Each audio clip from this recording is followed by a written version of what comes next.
Today is Wednesday, which means it's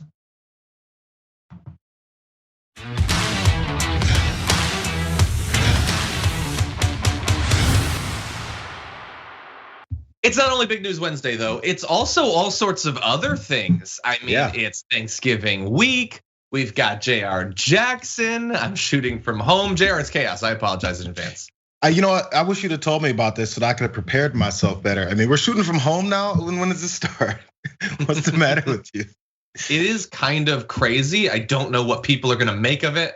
But what we do have is news.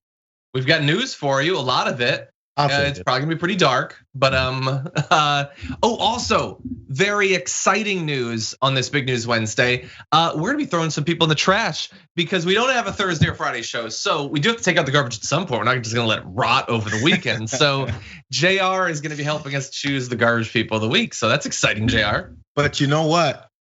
Speaking of garbage and trash, I usually like to toss, you guys know I notoriously hate Kit Kats, Three Musketeers, and things like that.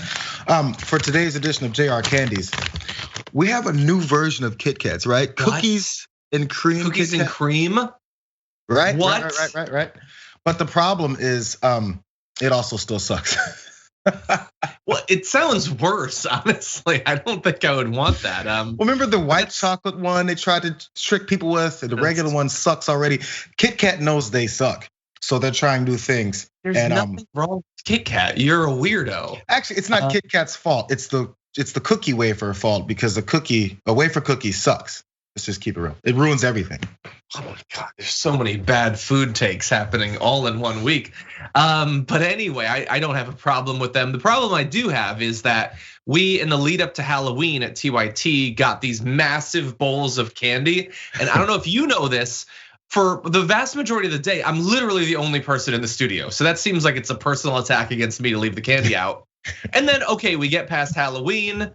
And now there's just candy again. Huge. I don't even know. It's not even Halloween. What, is this a Thanksgiving thing? No, I saw that. Someone brought that in to sabotage. That was leftover Halloween candy, and I was gonna take it was literally the size of it was a grocery bag size of candy, and I was gonna take it. Targeted. Yeah, I was gonna take it and help you out, but I thought you may have wanted it. Oh, I've eaten plenty of it. Don't worry about that. Anyway, so the garbage will be thrown out. Will it be Kit Kats? Stay tuned to find out. We'll be closing the show for that. I'm gonna gradually acclimate myself to this new setup. It's very weird. I can't see the preview, and I'm just so used to being able to see it. It's like over here. So I'm just gonna be looking to the right all day. So that'll be fun. Anyway, we have lots of other news. Please hit the like button, share the stream, all of that. If you want to send us comments, tweets, super chats, all that, we'll respond as we go. But with that said, JR, you ready to do this thing? No, I'm ready. Okay, let's jump into this video. What you're seeing right now is a video released just this week showing guards at the Capitol on January 6th trying to shut these doors. And on the other side, you see just regular tourists doing touristy things like literally stopping a barricade from going down and then taking over this room like madmen, looking like, background extras for a Purge film, with their Trump flags and their MAGA flags and their American flags, their weapons, they're getting ready to beat cops. And this is just like, look, this is what, I don't know, the 50th video we've seen coming out of January 6th. The right is not going to change their opinion of January 6th based on this for a couple different reasons. First of all, they approve of what's happening in the video. But more importantly, they will never see it. Because the footage that just shows them overwhelming barricades, breaking through windows, beating cops, talking about killing cops, take his gun, shoot him. Fox just isn't gonna play that. Tucker Carlson isn't gonna undercut his own propaganda by showing you what actually happened. And it's just amazing, like, going on a year from this event that we find out more and more terrible stuff. And the only people that will be exposed to it are those who probably already understand to some extent, probably accept to some extent the reality of January 6th, and the rest love what happened, want it to happen again, and will never have to actually take stock of what actually happened. It's weird how it works because Look, there's a back and forth here. There's the people who are supportive of this, even elected officials, the Trumps of the world and the Matt Gaetzes and Jim Jordans and everyone who's on that crazed part of the party. They're in support of what happened on January 6th, but they're doing this whole mix. It's like a hybrid. They're in support of them, but they also denounce it in case they get somehow caught up with it. The January 6th committee is garbage and it's just nonsense. But at the same time, you try to keep them from releasing more things about what happened on January 6th. So maybe it's not all nonsense. They're playing so many different angles on this that the people that support them, it's based on strict loyalty to whatever they tell you to think. So they just keep throwing things at them and keep them confused and spinning. So they never really have a direct thing that they're upset about, a stance, a belief, an opinion, because it's never standard. It doesn't stay in one place. It continues to move. So when someone challenges them, if that ever happens, then they don't really have a good answer. But they do know that they do support or don't support, but sometimes support what happened. Yeah, it's like wrestling a greased octopus, who's also a massive hypocrite. By the way, don't trust what that octopus says. Yeah, they're just the people that you saw in that footage, which they won't see, were all Antifa as they were doing it. Also, they were just inspired by the FBI or whatever. It was a false flag that Antifa did. And then the second they were arrested and put into a jail, they become patriots again. And you should be incredibly grieved about what's being done to these good patriots who used to be Antifa. Yeah. But anyway, you want a little bit more demonstrate this? Here's a few fun developments over the course of the past week. So we found out that Mark Mazza is a 56-year-old Indiana man charged with carrying a loaded firearm to the US Capitol riot, suggested to interview investigators that he intended to kill House Speaker Nancy Pelosi during the chaos. So you remember when they were going through the hallways and they were chanting to hang Mike Pence, and then they were telling Nancy Pelosi to come out and play and all that. So he had a gun, even though that's so weird because I keep being told that they weren't armed. And he wanted to kill Nancy Pelosi.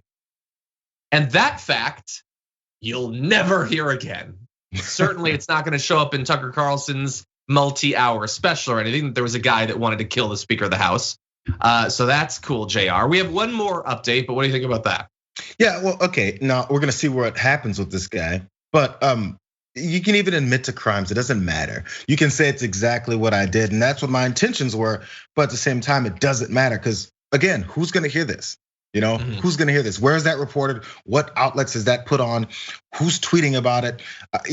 Even people who wanna point out how bad this was, I'm not even sure if they're gonna bring this up. It's the first even of I'm hearing about it once we started doing this. So it's become this hiding in plain sight. They know the realities. They absolutely know the realities. It's impossible to miss it because we see the same thing. It's just a matter of whether or not they're willing to protect the actual important part, which is to push this propaganda. Yeah, let me ask the one right winger who's watching this right now. So that footage that you saw, by the way, knowing that there are people in the crowd who are armed and everything. So there were people rioting, breaking into this area. They were trying to remember, private property is the most important thing in the universe, more important than human life. So they're trying to shut him out, and they're breaking in, and they're throwing chairs, and they're throwing things. So presumably, if those guards had started shooting those people, that would be justified, right? I mean, after all, you can't let them break private property. They were coming at them. He could have been hit. One of those guards could have been hit in the head with a chair or something. So presumably, they should have started shooting those people, right? But again, we're pretending that the greased octopus does not have any hard and fast standards, okay? He just slips out, he wriggles out. So anyway, self-defense, very important, sometimes, kind of, depending. Anyway, there was one other fun update. So Kylie Creamer, a top official in the March for Trump group that helped plan the Ellipsis rallies. This is the one that Trump and a bunch of other Trumpies spoke at on January 6th. Directed an aide to pick up 3 burner phones days before January 6th, according to 3 different sources involved in the event. One of the sources, a member of the March for Trump's team, said Creamer insisted the phones be purchased using cash and described this as being, quote, of the utmost importance. Now, bear in mind, and Rolling Stone is being very careful in this, saying there's no evidence that the Creamers or the other rally organizers encouraged or planned violence in the group text messages reviewed by Rolling Stones. Okay, so on the bought with cash burner phones on the text threads, there's no indication that they were planning for violence. Now, what was in the phone calls? I don't know. They're burner phones. We'll probably never find out. But we do know that they were used for some pretty high communication. The three sources said that Kylie took one of the phones and used it to communicate with top White House and Trump campaign officials, including Eric Trump, the president's second oldest son, who leads the family's real estate business and isn't supposed to be involved in politics, is what I was told. Lara Trump, Eric's wife, and a former senior Trump campaign consultant, Mark Meadows, the former White House chief of staff, and Katrina Pearson, a Trump surrogate and campaign consultant. So, utmost importance that you have these untraceable phones bought with cash. Really important to totally do normal legal planning stuff, regular above board stuff. Of utmost importance, in fact, to get this done. Why is it of utmost importance to make sure no one can track what you've been saying, doing, who you've been calling, and what's been said on those calls? I mean, we can speculate and say it was for nefarious activities, and when an investigation wants to look into it, we could prove that you weren't doing anything by seeing what you were saying and who you were speaking to and why and when, but none of that has to matter, right? It's just like the conclusion is, well, we can't look into what happened because they bought these burner phones to cover up what happened. Guess it's it. Apparently it was of the utmost importance because it does make it hard to say what actually happened. And by the way, we don't know that anything happened. Maybe nothing happened, but I was gonna give an analogy and I was gonna say what would my wife think if she found out that I'd bought 3 burner phones with cash? But that's not actually a good analogy because that would just be the only evidence is that I had the phones. This would actually be like if in January she caught me in a massive orgy and then 8 months later found out that I'd bought burner phones in the days leading up to the orgy. Like the phones are just kind of, I was gonna say the icing on the cake, and now I feel uncomfortable because of the orgy stuff. But yeah, maybe they did nothing. But generally, people don't buy burner phones with cash to do totally awesome, cool stuff. Well, John, at this point, all you gotta do is say that it was your political opponents that was in that orgy and not you, and then it'll be all fine. Your wife will say, "It's an Antifa orgy." That's right. Definitely, it's just normal tourist orgy stuff.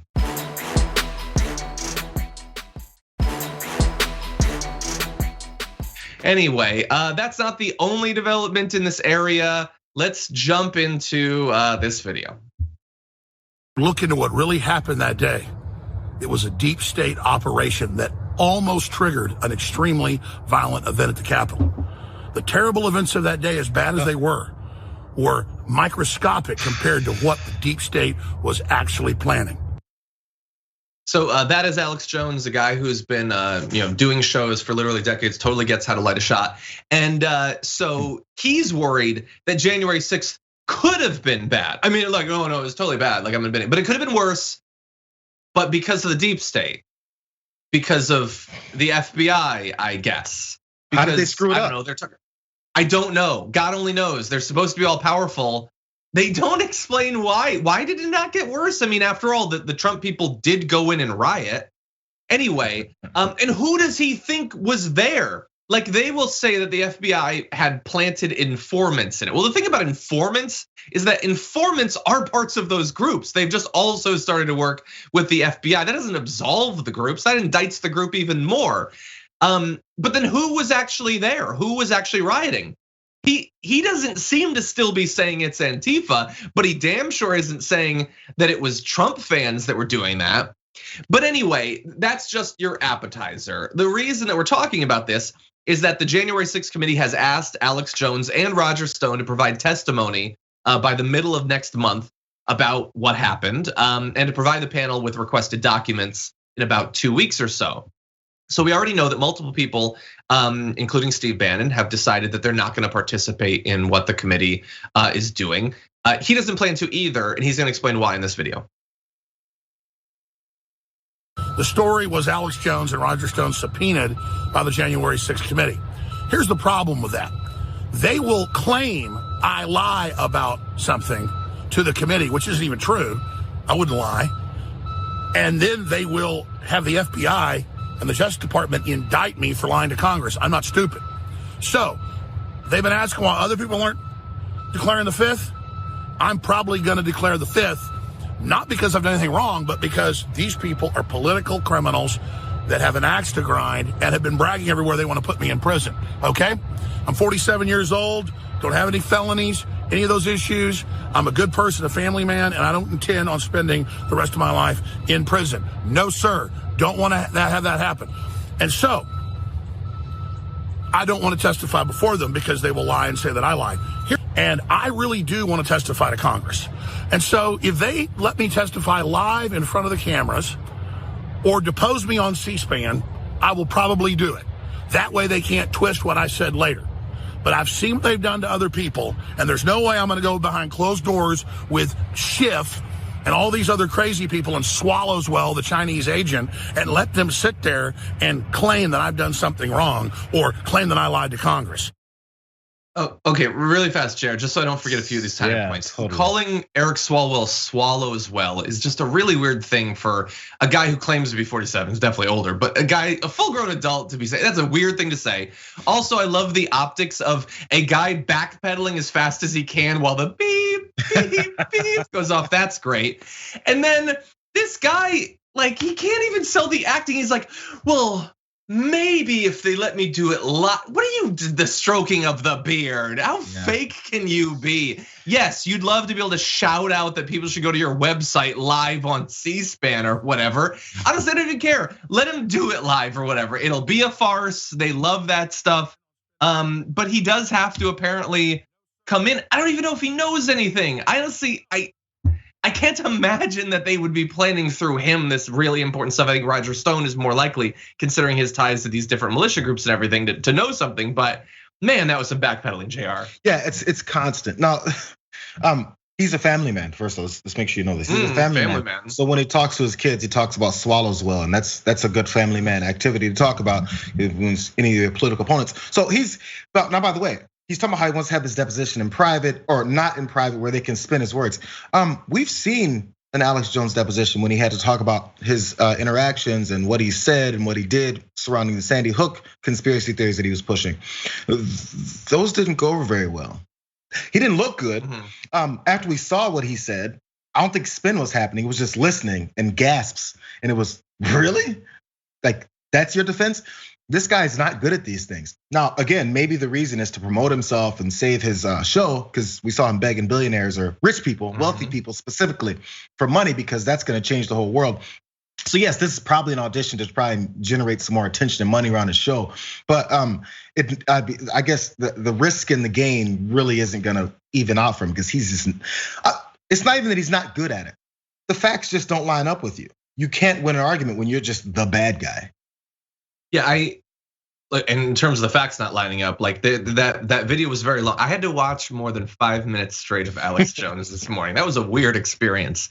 But anyway, he said a lot of crazy stuff. He said, so what he was presenting was that this is so amazing, that this is a deep state plot. You're familiar with this, but did you know Trump was doing everything he could to stop all of what was going on that day? That's why he sent people to the Capitol. No, seriously, he says Trump asked for the National Guard to intervene and the National Guard denied him.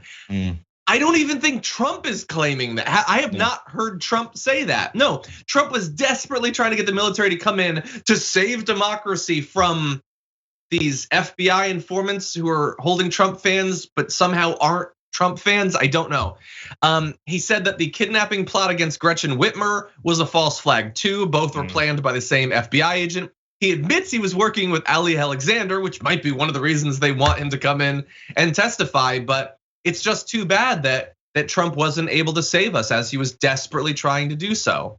It's been pretty obvious. And again, that's one of the main points. If people don't know if they're not following how close this has been, one of the main points that they're looking to investigate is who talked to Trump, and also some of those audition tapes, or I guess cutting room floor recordings of him talking about quelling the violence when he refused to do so. And his handlers kept saying, you gotta tell him to go home, Mr. Trump. You gotta tell him to go home. He's like, no, that's the whole point.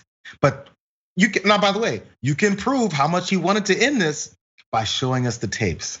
Just show it to us. Trump literally, okay, so we're like 3 hours into the riots. According to them, Trump is like on the phone, like, generals, I command you, save democracy. And then he puts down the phone to the generals and types out on Twitter, if Mike Pence had had the courage to do what he should have done, why would he be saying that if behind the scenes he was desperately trying to stop them? Yeah. The whole thing is just, but it's not one of the craziest things he said even this week. So it's definitely not gonna break through to his followers. The reason it's not gonna break through to his followers is because it took you 12 seconds to explain that, and they don't think that long. They just like the idea that Trump was in the right. Like, oh, I've been heard that like this is actually really scary and it's like a bad precedent for democracy. Wait, it was, but we're the good guys in it. Yeah, that's pretty appealing, I guess. If your brain is made out of moldy butter, yeah, that's gonna appeal to you. Anyway, John, I got icing on cakes and moldy butter imagery from you already today, man. This is a disaster. Don't mix up the icing and the moldy butter. Okay, you'll ruin your cake that way. Or your cakes. Anyway, okay, we gotta take our first break. When we come back, Kyle Rittenhouse admittedly has been through a lot, not prison, unfortunately, but he's been through a lot. Thankfully, he does have a new buddy. We're gonna show you after this.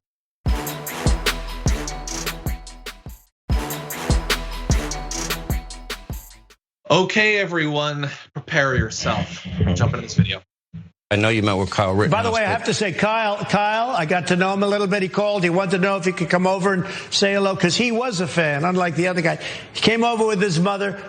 Really a nice young man, and what he went through, that was prosecutorial misconduct. He should not have had to suffer through a trial for that. He was going to be dead. If he didn't pull that trigger, that guy that put the gun to his head, in 1/4 of a second, he was going to pull the trigger. Kyle would have been dead. He's a really good young guy. He's 18 years old, just left Mar-a-Lago a little while ago, and he should never have been put through that.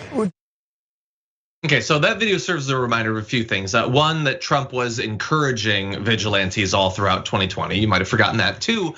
He doesn't actually explain why that would have been a bad thing. I mean, that guy had a gun pointed at Kyle Rittenhouse and was about to pull the trigger. Kyle Rittenhouse had a gun pointed at him. If the first gun justifies the second one firing in self-defense, why does that not work when you flip it?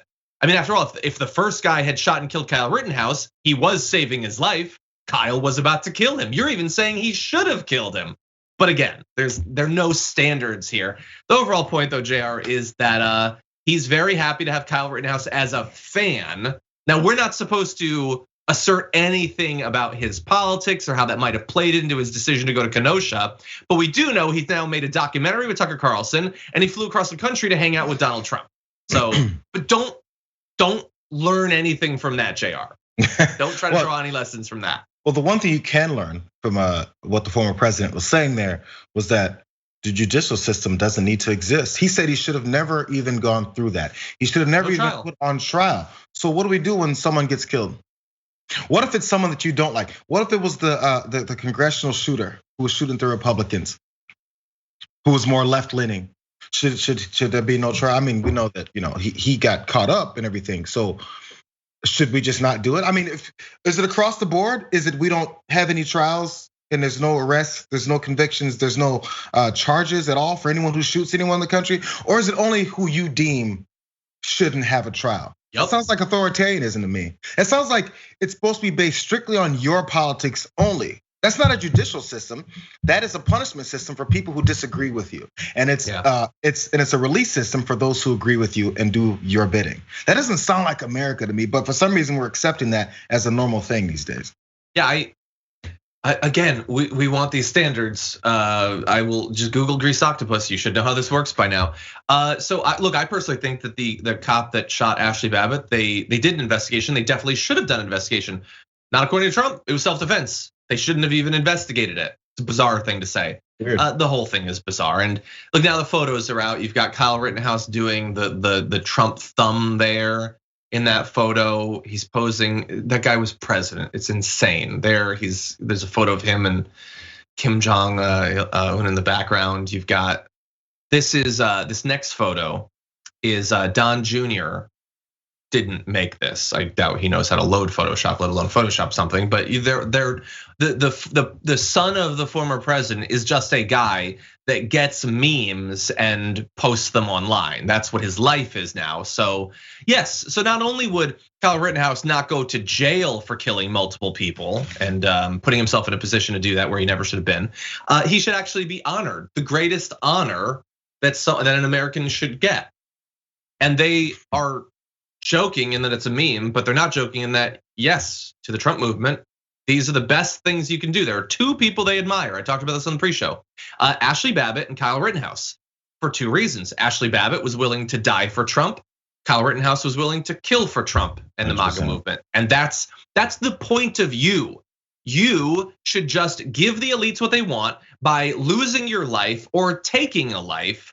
And then you do all of that and then they stay rich and they stay perfectly fine. They're never gonna be involved in any of this. But that's the function that you as a tool for this movement should serve. Yeah, make no mistake, this is a call for more Kyle Rittenhouses. It's happening. JD Vance did the same thing. He says the real man does what Kyle Rittenhouse did. Kyle Rittenhouse, I thought was a boy. When he was crying on the stand, I thought it was, this poor kid. He's just this kid. He's this kid. Now he's a man. And every other man should be like Kyle Rittenhouse. He's 18 years old, as Donald Trump said. Now he's a man. Now they're making shout outs to their foot soldiers to be more Kyle Rittenhouses. This is the only thing they need him for. They need him to be this face. Just like the qualified immunity things that they push for police officers to attract them to the job.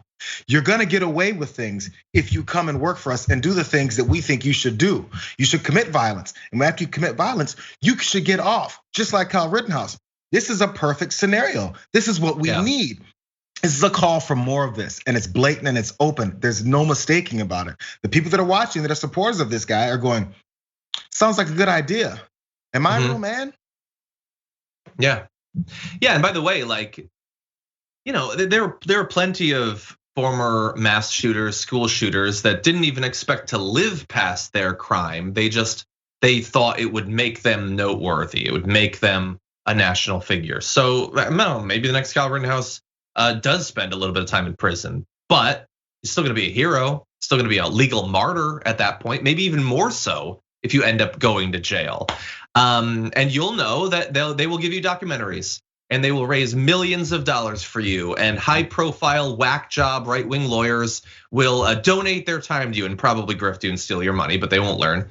So think about the incentives that they've set up. Like you had for years, you had Project Veritas would bring people in to lie about their experiences working for different places or whatever. And eventually the story would fall apart. But long before that, their fans would believe it. And always the person that comes in, Project Veritas does a crowdfunding campaign for them and raises a bunch of money, $50,000, $100,000, even more. So even if you get caught, you made a bunch of money. Now, in this case, you could kill people, and whether you go to jail or not, they will give you a bunch of money. And eventually you'll run as a congressional candidate on the right. Like someone responded to the Don Jr. thing saying definitely should make a run for mayor of Kenosha. It's not even from Kenosha, but again, they don't care about that. They've just created all of these incentives for violence, objective bad things, except from the point of view of a right-wing movement that wants this violence and chaos because it creates fear. And fear makes their followers compliant. They don't ask questions. They don't expect anything. They're just given what they want. The negative emotions. This Guylo 88 who said Kyle should run for mayor of Kenosha. Now, just peel back 2 layers of this.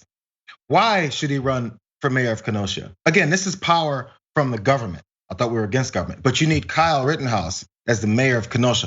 Why? Under what policy? Under which platform? What is it he's gonna do, Guy Low 88? What is it that he's gonna do to make you happy about Kenosha? What's gonna change in Kenosha because Kyle Rittenhouse is the mayor? What does that do? We talk about how this disenfranchisement of voters and elected officials, and we see the redistricting maps all over the country and how they're eliminating people's. There's power in who holds positions in the government, but they're trying to act like the government's all these evil entities of people that you disdain and oppose. No, they want to implement and put people in these places because there's a stranglehold on which kinds of policies will disenfranchise certain people that disagree with you. It's not, hey, he's gonna make things better for everyone in Kenosha. It's he will continue to stomp on people that they dislike and promote people that they do like. That's not government officials. That's not how representative democracies are supposed to work. But that's where we are now. Yeah. Without even thinking about it. It's just he should be mayor because he's gonna push our policies and make it more unfair. That's what you're looking for? There are literally no expectations. Like what do they support Marjorie Greene because she spent years as an activist coming up with like novel legislative solutions to her constituents' problems? Or they like Madison Cawthorn or Matt Gaetz? But it's just, yeah, you did something that like you trolled. Like now you should just be in charge because why? Like that's the thing that they like. And there's no expectations, there's no responsibility or obligation once you get this position of authority. Trump came in and spent 4 years, he built a bit of wall and he did a lot of messed up things and they're happy with that. They liked that. They didn't have any higher expectations than that. Why would they have expectations for Kyle Rittenhouse? They would, like there are probably millions of conservatives that would love to have one of those like sad ape NFTs as mayor because because all of this is a joke now.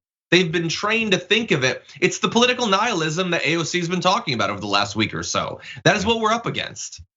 Yep. We're also up against is in the next few minutes, apparently there's gonna be a verdict in the McMichael case. We're gonna be waiting to see what happens from that. I don't yet know. So we're gonna push on to our next story and probably take a break. When we come back after that, we'll probably, okay, they're gonna read the verdict. Should we take a break right now so that we can come back and talk about it afterward? Maybe we should do that. Yes, okay, we're gonna take an early break, maybe throw a bit of chaos into our thing. We'll be back after this.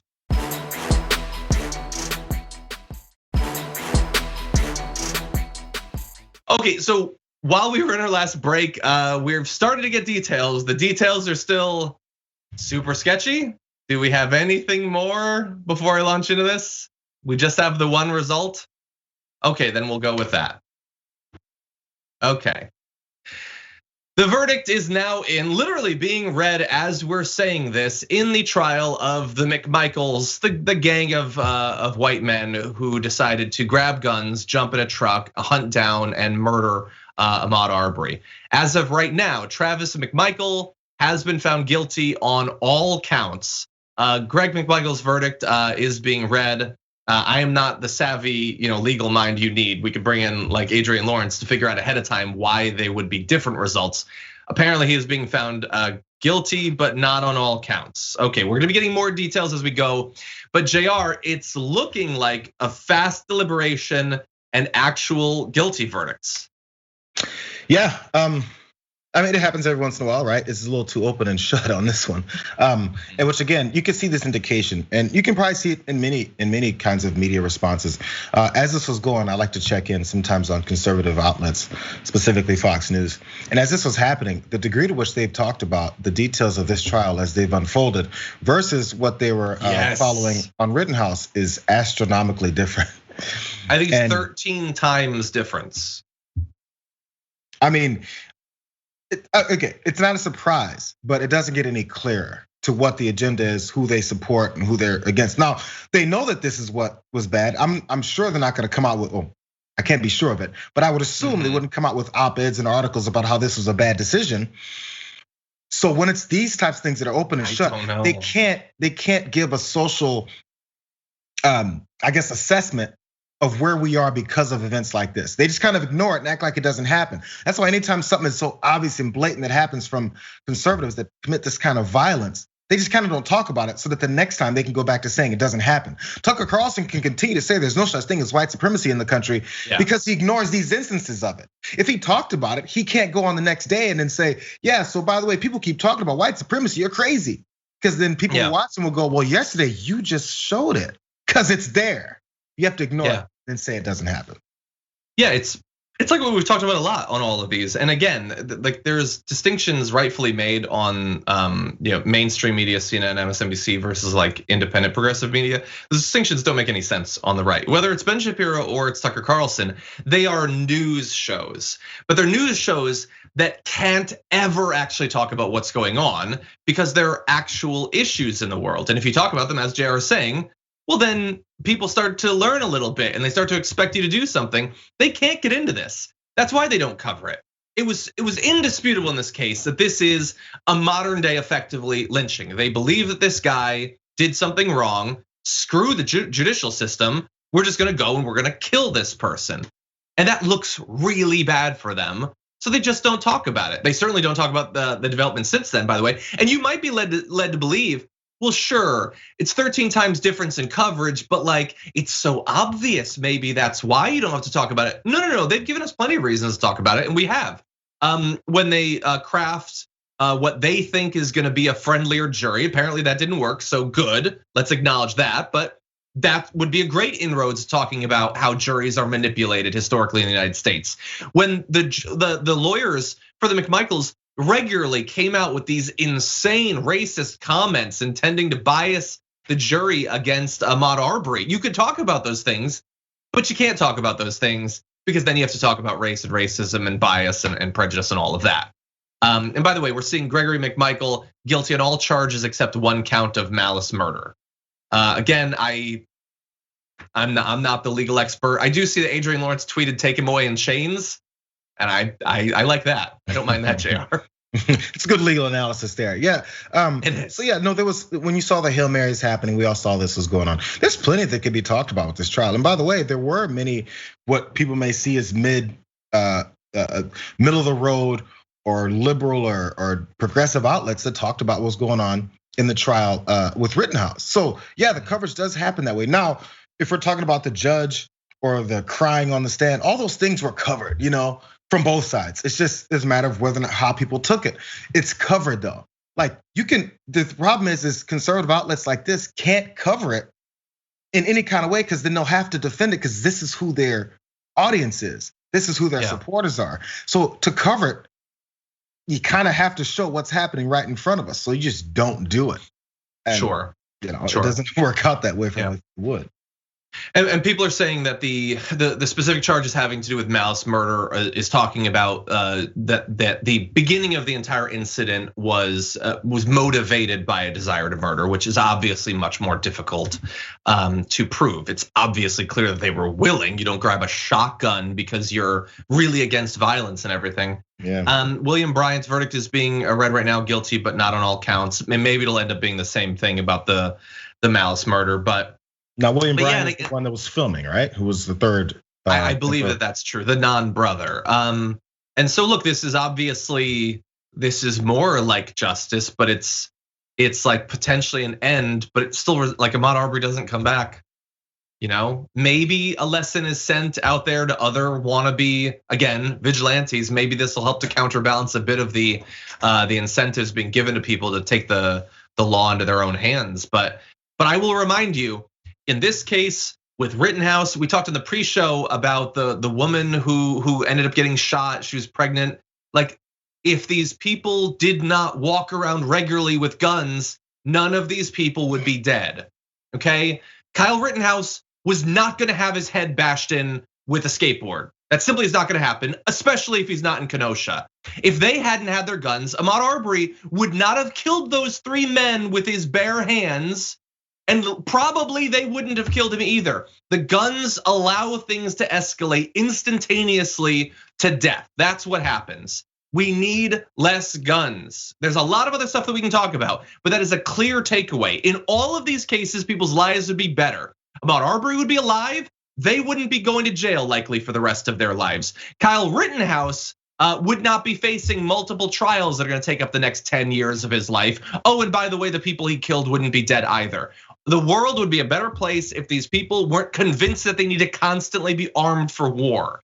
Well, we convinced them first they need to be afraid, number one. Convince them everyone's coming after them. It's part of the fear tactics. Remember the caravans, the drug cartels are coming, those Muslim terrorists are coming. All these constant things about how you should be afraid of something. And once we get beyond whatever they were afraid of, there's a new thing to be afraid of.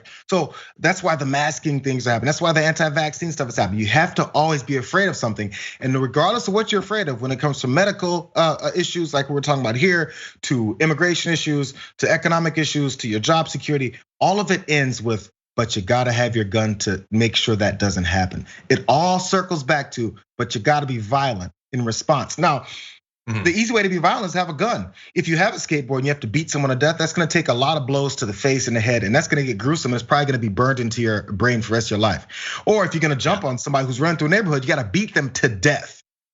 That takes a lot. And are you willing to do it, Yeah. or can you just squeeze this trigger a few times and that's easier? 100%. It's the coward's way to do it.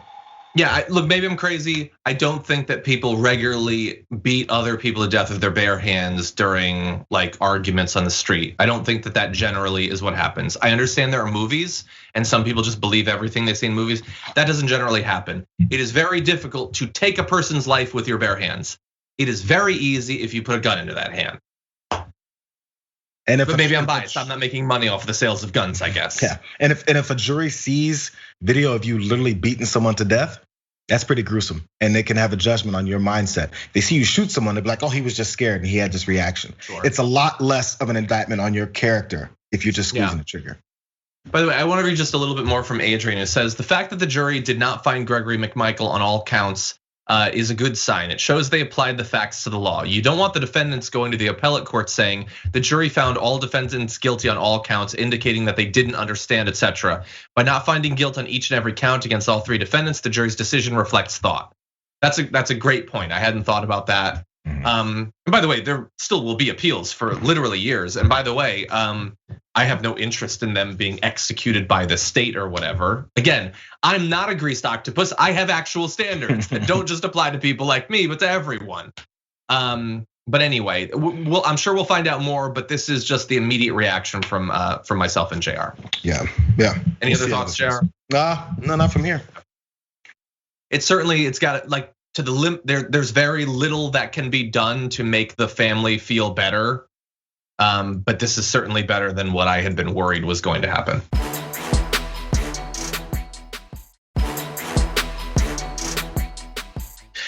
Okay, with that, why don't we jump into very different stuff? Why don't we move on to D? How about that for now? Okay, is that okay? I'll give you 1 second. I'm gonna read just a quick comment and then we'll do into that. Arthur Ashbrook says, hey John, are you gonna invite Jayar and Brett to be part? I'm not reading that. I'm gonna say part of your Thanksgiving celebration. How about that? Rather than what you actually wrote. But thank you, Arthur Ashbrook. Sure, if you wanna stop by, I'm gonna have some food. Maybe I'll make some pie. I'm cooking, bro. We gotta make it all happen. You're not too far from me. Yeah. Venom Emin says, John, love the background. Please do yourself a favor and get some frames. I'm sure you can get some at a local dollar store. Jayar could probably give you some tips on framing wall art. I don't know if you know, there's like 80 of these pictures. How many? I would bankrupt myself trying to frame these. This is tape. They're just taped to each other, but thank you. This is not supposed to be a really official sort of thing. This is just my nerd shed. Anyway, with that, okay, let's jump. Okay, I apologize, this is super unprofessional, but that light is just gonna keep on flickering unless I do this. There we go. Hey, that's actually noticeably darker. I think I've seen Anderson Cooper do the same thing on his show, actually. Yeah, it's weird. Anyway, and also how when you turn off a light, things get darker. I'm not sure if you knew that, John. There's 4 bulbs. I turned off 1, and I have a ring light. Get off my back. It's gonna be as dark as Alex Jones's shot in here soon. Beep, beep. Anyway, okay, with that, let's jump into this. I know it's still a long time until 2024, but look, I can't fight the buzz, and the buzz is rising for a likely candidate in 2024. I saw it on Politico. The Buttigieg presidential buzz has penetrated the White House. But I have to say, in this case, I'm pretty sure it's like Scream. I think the buzz is coming from inside the house, actually. I'm gonna read what's at the bottom of this thing. So it said, okay, oh, we should have kept the picture. I want you to get the full effect. Anyway, since 2010, he has run for treasurer of Indiana, mayor of South Bend, chair of the Democratic National Committee, and president of the United States. Yeah, how many of those did he win? Anyway, at 39, he's one of the most omnipresent and newly powerful members of President Joe Biden's cabinet.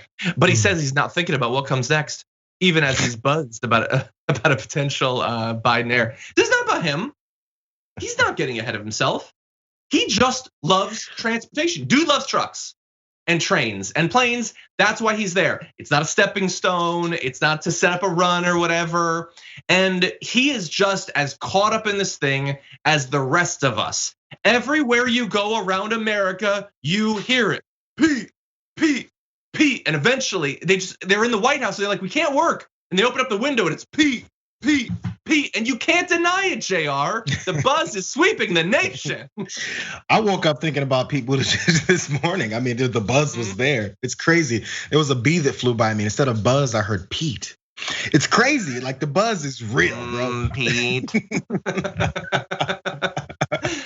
So this again, we always know this about any politician. This is not a Democratic versus Republican thing. Anybody who has these aspirations for president, they have a long process how they were thinking about how they can get there. So do we really think Pete Buttigieg would even be in the position that he's in now in Biden's cabinet if he didn't run for president and have that, I don't know, window of glory that most presidential candidates have when there's a big field of in the primary? You know, everyone had it. Look, what was it? What's our doctor?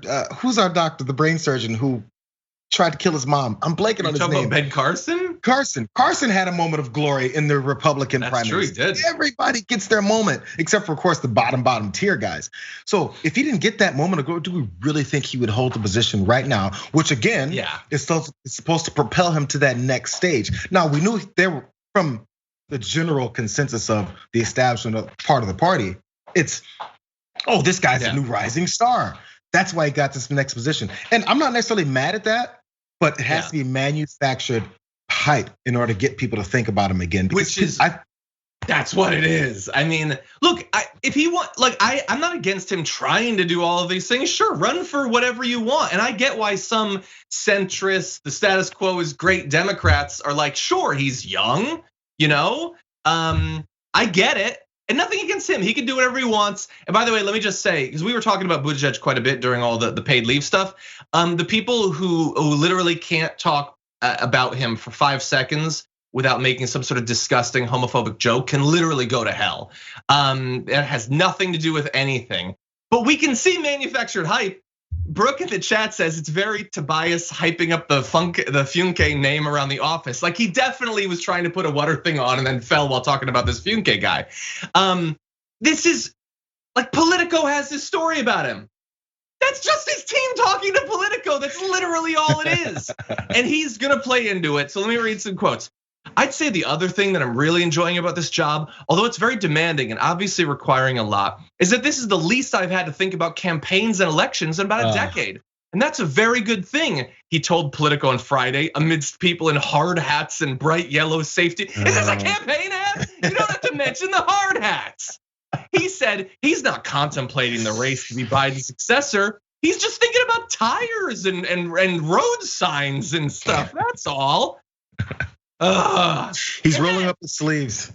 He's rolling up his sleeves, you know, like suspiciously. So that Politico had this article about the buzz. Then in the playbook, it's buzz grows about Buttigieg 2024. Then their daily briefing for the day is about the buzz around Buttigieg. The buzz is you.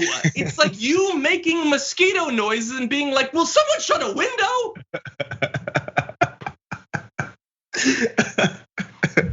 I'm not sure what else there's more to say, man. It's I can't follow that. It's really good. It's pretty straightforward. The question then is this because of supporters of Pete are working at Politico or people who wrote this specifically, or because they're like, well, this is the next best thing, and they really do think there's buzz? Because sometimes it's manufactured buzz, but they really do think it's real. Sometimes people buy their own BS. It's just what it is. And that's the only question left, is because this is a little early. Isn't it supposed to be after the midterms when the buzz starts? And honestly, gotta get out in front. Even if I'm thinking that he's tired of running for office because it's been 10 years of his life, my very next follow-up is, so you're not gonna run for anything else? Since you're tired of running. Definitely. By the way, I'm glad that you brought up the timing. Why? Let me ask the audience. Why is this coming out now? I think there's a fairly easy answer to that. Do you know what it is? And I'm not saying these are connected. There's been a lot of negative stories about Kamala Harris and she's getting really unpopular and she keeps tying herself to all these really unpopular things. And he talks about, I'm glad to be working on the same team as Kamala Harris, literally putting himself on the same level as vice president. Look, whether he is playing into that, I have no idea. but he's definitely exploiting an opportunity. As soon as that Kamala Harris starts coming out, that stuff starts coming out, his team is like, oh, did you hear there's buzz? West Wing, East Wing, Rose Garden, everywhere we go, a lot of buzz about this Buttigieg kid.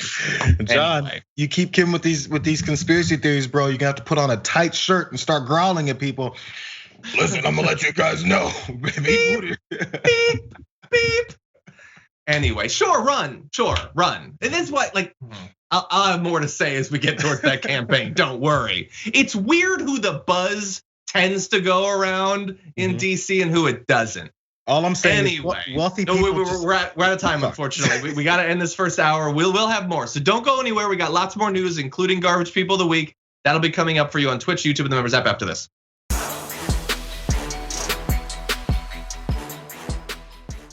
Thanks for listening to the full episode of The Damage Report. Support our work, listen ad-free, access members-only bonus content, and more by subscribing to Apple Podcasts at apple.co/TYT. I'm your host, John Adarola. I'll see you soon.